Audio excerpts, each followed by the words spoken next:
Commander Zixtal adjusted his chitinous armor as he surveyed the frozen wasteland of Kepler 442c through the reinforced viewport of Outpost Helix 7.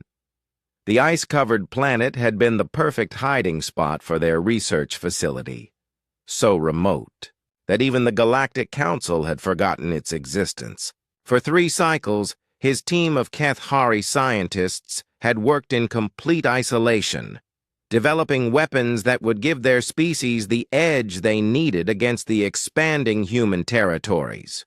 "Sir," Communications Officer Veltran's voice crackled through the comm system. "We're detecting an unknown vessel approaching from the outer system." Zixtal's mandibles clicked in annoyance. "Probably another meteor. This system is littered with debris." "Negative, sir.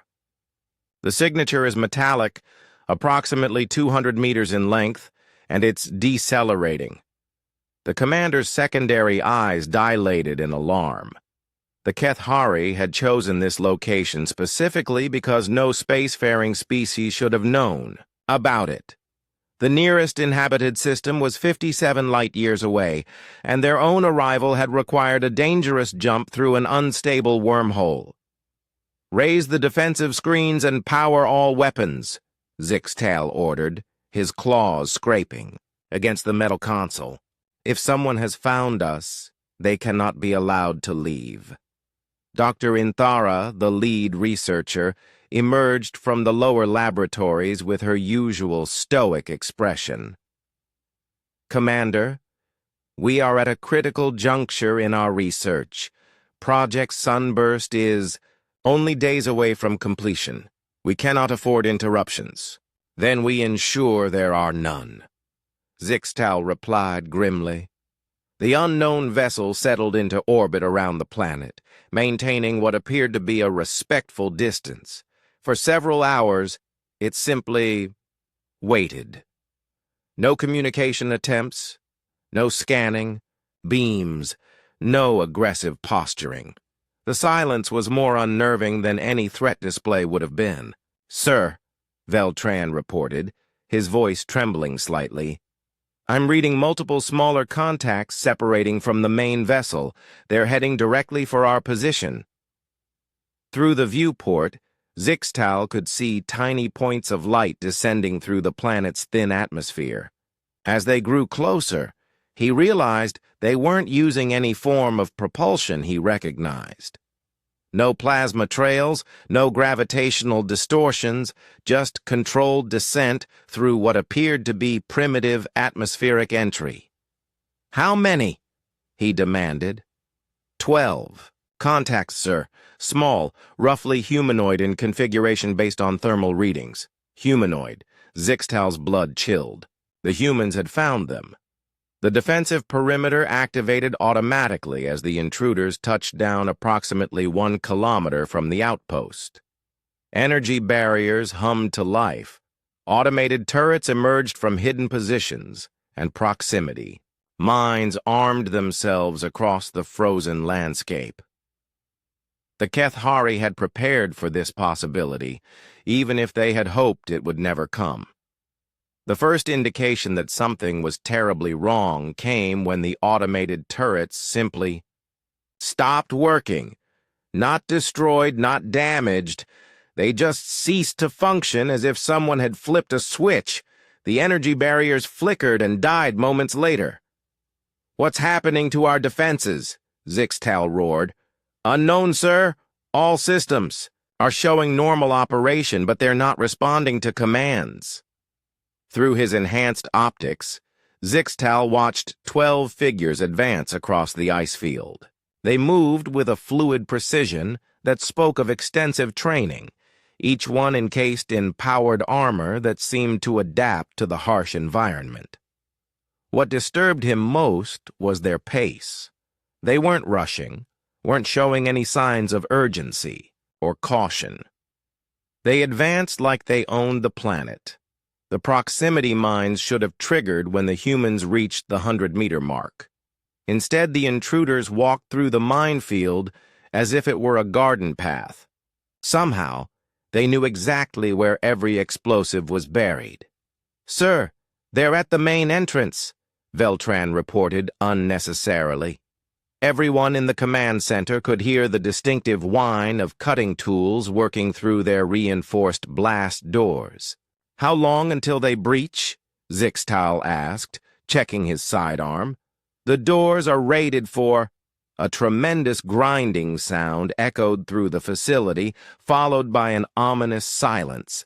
Then, with casual ease, the massive blast doors simply fell, inward with a thunderous crash.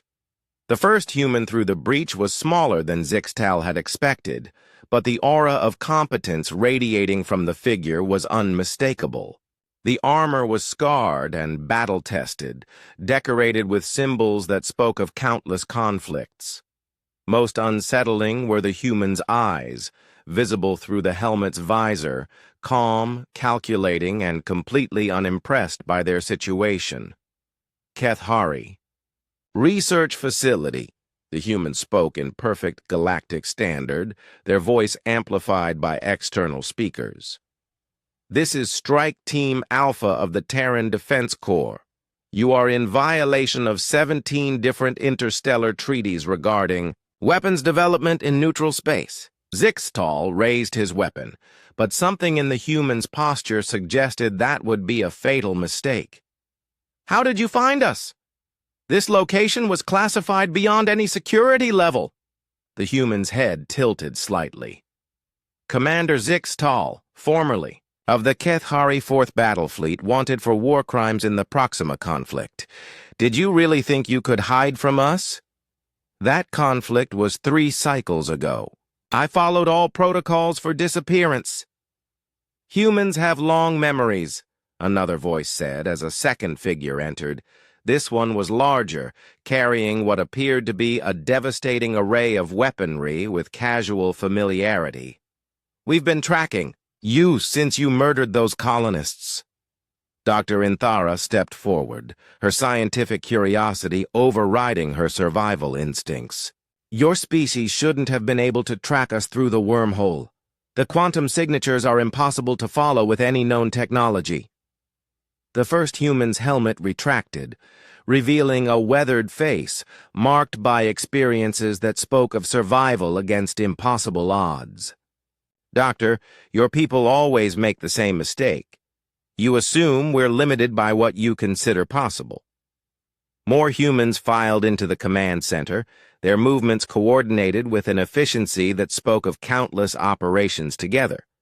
Within minutes, they had secured every exit, disabled every weapon, and established complete control of the facility. "Your research data will be confiscated and destroyed," the team leader continued matter-of-factly. "Your personnel will be transferred to a Galactic Council tribunal for judgment, and this facility will be reduced to its component atoms." "You cannot simply—" Zixtal began. "We can, and we will," the human interrupted. "Your Project Sunburst was designed to weaponize solar flares for use against civilian populations. Did you think we wouldn't notice when you started targeting our colonies?" As if to emphasize the point, explosions echoed from the lower levels where the research laboratories were located.